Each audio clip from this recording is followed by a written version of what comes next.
اعوذ باللہ من الشیطان الرجیم بسم اللہ الرحمن الرحیم۔ محترم ناظرین و سامعین، السلام علیکم ورحمۃ اللہ وبرکاتہ۔ امید واثق ہے کہ آپ بخیر و عافیت ہوں گے۔ اللہ تبارک و تعالیٰ آپ کو اپنے حفظ و امان میں رکھے، آپ کو شاد و آباد رکھے۔ محترم ناظرین، گزشتہ چند دنوں سے ہم درود مبارکہ کی فضیلت، اہمیت، فضائل و مناقب بیان کر رہے ہیں۔ ناظرین گرامی، نبی کریم صلی اللہ علیہ وسلم کی ولادت باسعادت کی نسبت سے یہ ماہ مبارک ہم درود شریف کی فضیلت اور اہمیت کے بارے میں بات کرتے رہیں۔ ہاں، کوئی شخص، کوئی بھائی، کوئی ممبر یا کوئی ایسا سبسکرائبر جو ہمیں کسی خاص سوال کا پوچھے یا سوال کے بارے میں ویڈیو بنانے کی درخواست کر دے تو ہم وہ ویڈیو بھی بنا دیتے ہیں۔ بہرحال آج کی جو ویڈیو ہے، آج کا جو پیغام ہے، آج کا جو وظیفہ ہے، وہ بھی ہمارے آج کے اس چینل پر درود شریف کے فضائل، مناقب، اہمیت اور درود شریف سے حاصل ہونے والے فوائد کے بارے میں ہے۔ ناظرین گرامی، درود شریف ایک ایسا بہترین اور اکثر نسخہ ہے کہ جس کے ذریعے ہم اپنے تمام مسائل کو چٹکی میں حل کر سکتے ہیں۔ وہ مسائل جو کہ سالوں سال حل نہ ہو سکتے ہوں، ہم اس درود مبارکہ کی نسبت سے اس کے ذریعے حل کرنے میں اپنے لیے آسانی ڈھونڈ سکتے ہیں۔ محترم ناظرین، گزشتہ کل اور اس سے اگلے دن بھی ہم نے درود شریف کی فضیلت اور اہمیت کے بارے میں احادیث مبارکہ ذکر فرمائی تھی۔ انہی احادیث میں سے چند حدیثیں آج مزید ہم آپ کے سامنے اس موضوع پر رکھیں گے تاکہ آپ کے ذہن میں کوئی سوال، کوئی اشکال ہو تو کلیئر ہو جائے۔ یہ حدیث ہے حضرت فضالہ بن عبیدہ رضی اللہ تعالیٰ عنہ کی، جو مشکات شریف کے اندر ذکر ہوئی، جس کا ترجمہ اور مفہوم آپ کے ساتھ رکھیں گے۔ حضرت فضالہ بن عبیدہ رضی اللہ تعالیٰ عنہ سے روایت ہے کہ ایک دن جب کہ نبی کریم صلی اللہ علیہ وسلم تشریف فرما تھے تو ایک شخص آتا ہے۔ اس شخص نے آ کر نماز پڑھی، پھر اس نے دعا مانگنا شروع کر دی۔ یا اللہ، مجھے بخش دے اور مجھ پر رحم فرما۔ یہ سن کر حضور صلی اللہ علیہ وسلم نے فرمایا کہ اے نمازی، تو نے جلدی کی ہے، لہٰذا جب تو نماز پڑھے تو اس کے بعد پہلے اللہ تبارک و تعالیٰ کی حمد و ثنا بیان کر، پھر مجھ پر درود شریف پڑھا کر، پھر دعا مانگا کر۔ پھر ایک اور نمازی آیا، اس نے نماز پڑھ کر اللہ تبارک و تعالیٰ کی حمد و ثنا بیان فرمائی، پھر حضور رسالت مآب صلی اللہ علیہ وسلم پر درود مبارک پڑھا تو اس پر آپ صلی اللہ علیہ وسلم نے فرمایا کہ اے نمازی، تو جو مانگے گا وہ قبول ہوگی۔ محترم ناظرین، اس حدیث مبارکہ کے اندر ہمیں دو اہم سبق ملتے ہیں۔ اس حدیث مبارکہ کا نچوڑ یہ ہے کہ ہم اپنے نیک اعمال کے اندر بھی اللہ تبارک و تعالیٰ کی کبریائی حمد و ثنا بیان کرنا کبھی نہ بھولیں۔ مثلا راستے میں جا رہے ہیں، کانٹا ہٹا دیا، اچھی بات ہے۔ راستے میں جا رہے ہیں، کسی فقیر کی مدد کی، کسی مسکین کی، کسی محتاج کی مدد کی، سامان اٹھایا، باہر لایا، اس کے علاوہ کسی غریب کی مدد کی ہم نے، تو یہ سارے نیک کام ہیں۔ اسی طرح عبادات میں جیسے کہ نماز کا ذکر ہوا، تو جب بھی نیک کام کریں تو ان میں بھی ہم نے اللہ تبارک و تعالیٰ کی حمد و ثنا کو نہیں بھولنا، اور اس کے ساتھ ساتھ نبی کریم صلی اللہ علیہ وسلم جو کہ وجہ تخلیق کائنات ہیں، ان کی مدح سرائی اور ان کے اوپر درود اسلام کو نہیں بھولنا، اور یہی بات اس حدیث کے اندر بتائی گئی۔ اس طرح ایک اور حدیث ہے حضرت عبداللہ بن عمر رضی اللہ تعالیٰ عنہ کی، جو کہ صاحبزادہ ہیں حضرت عمر بن خطاب رضی اللہ تعالیٰ عنہ فاروق اعظم کے۔ ان سے روایت ہے کہ جو شخص نبی کریم صلی اللہ علیہ وسلم پر ایک بار درود پڑھے تو اللہ تبارک و تعالیٰ اس پر، اور اللہ تبارک و تعالیٰ کے جو فرشتے ہیں وہ بھی اس شخص پر 70 رحمتیں نازل فرماتے ہیں۔ اور 70 رحمتیں کون سی ہیں؟ ان گنت رحمتیں ایسی ہیں جن کا ہمیں بعض مرتبہ جو ہے احساس یا محسوس تک ہم نہیں کرتے کہ یہ بھی ایک نعمت ہے۔ مثلا اگر ہم اپنے 6 فٹ کے، 7 فٹ کے، 5 فٹ کے قد پر غور کریں تو کروڑوں نعمتیں اس جسم کے اندر، اس لباس کے اندر، اس جو ہمارا وجود ہے اس کے اندر چھپی ہوئی ہیں، لیکن ہمیں اس کا ادراک نہیں ہوتا۔ تو یہ تو وہ نعمتیں ہیں جو کہ انسان دیکھ سکتا ہے۔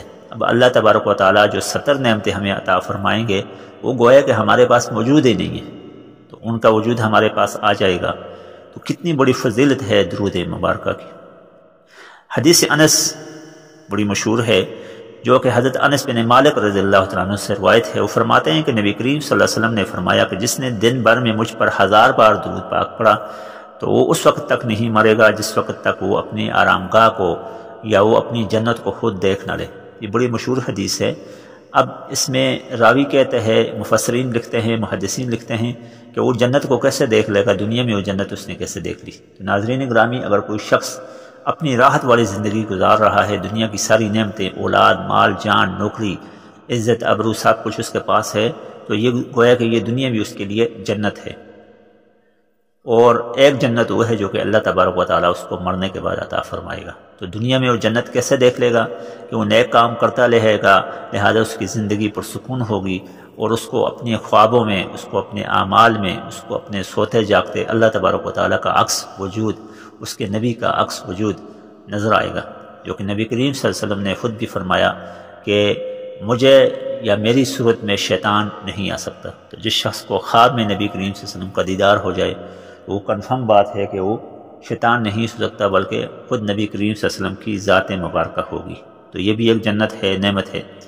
اس طرح شیطان مختلف انسانوں کی شکل میں آ سکتا ہے، لیکن نبی کریم صلی اللہ علیہ وسلم نے فرمایا کہ میری شکل میں، میرے وجود میں شیطان آپ کو خواب میں بھی نہیں آ سکتا اور حقیقت میں بھی نہیں آ سکتا۔ یہ آپ صلی اللہ علیہ وسلم کا معجزہ تھا، لہٰذا یہ بھی ایک نعمت ہے، اور اس نعمت کا ہمیں ادراک کرنا چاہیے، اس پر شکر ادا کرنا چاہیے، تاکہ اللہ تبارک و تعالی ہمیں 70 رحمتوں کے بجائے 7000 رحمتوں سے نوازے۔ اس طرح ایک اور حدیث ہے جو کہ ابی بن کعب رضی اللہ تعالیٰ عنہ کی ہے۔ وہ فرماتے ہیں کہ دربار نبوت میں حاضر تھا اور میں نے حضور صلی اللہ علیہ وسلم کی خدمت میں عرض کی کہ یا رسول اللہ صلی اللہ علیہ وسلم، میں آپ پر کثرت سے درود پڑھتا ہوں، تو میں کتنا درود پڑھوں؟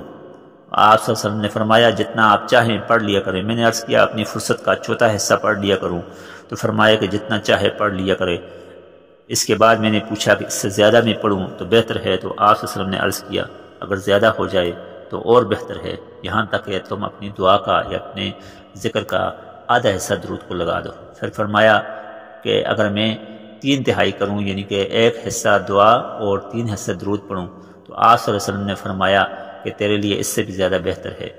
گویا کہ سرکار دو عالم صلی اللہ علیہ وسلم کے جو اوپر جو درود پڑھنا ہے، جو درود مبارکہ پڑھنا ہے، وہ دعا سے بھی کس قدر اہم ہے کہ دعا کا بھی ایک لازم جز بن گیا۔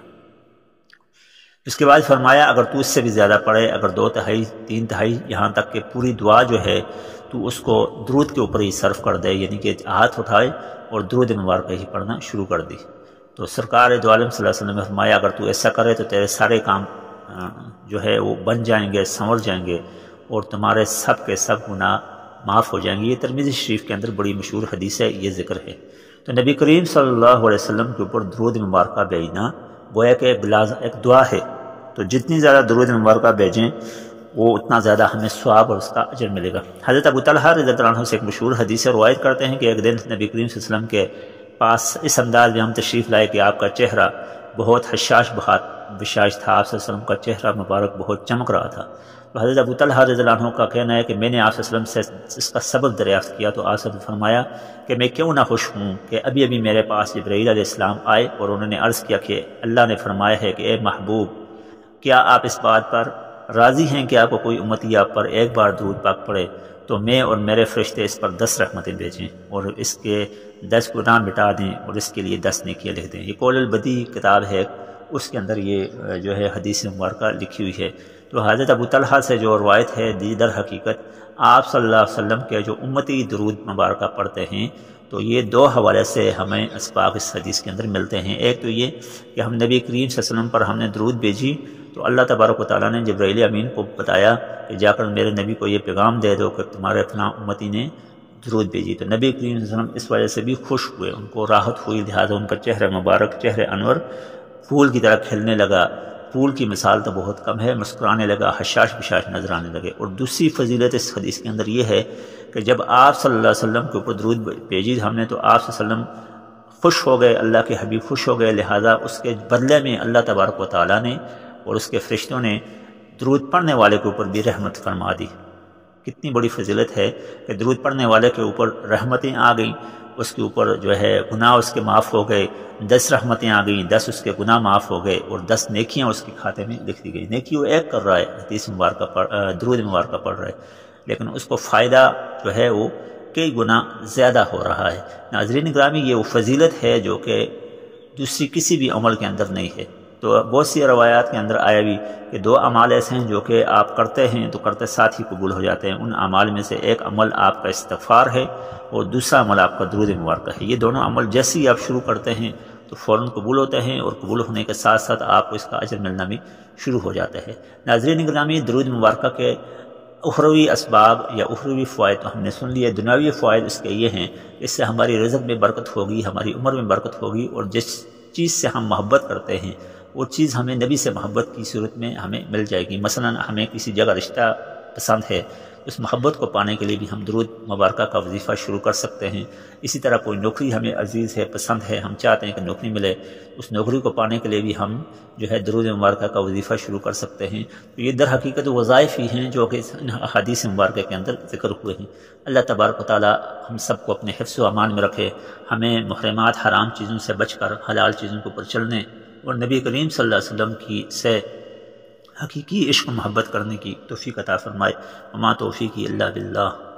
سبحان ربک رب العزت عما یصفون وسلام علی المرسلین والحمد للہ رب العالمین۔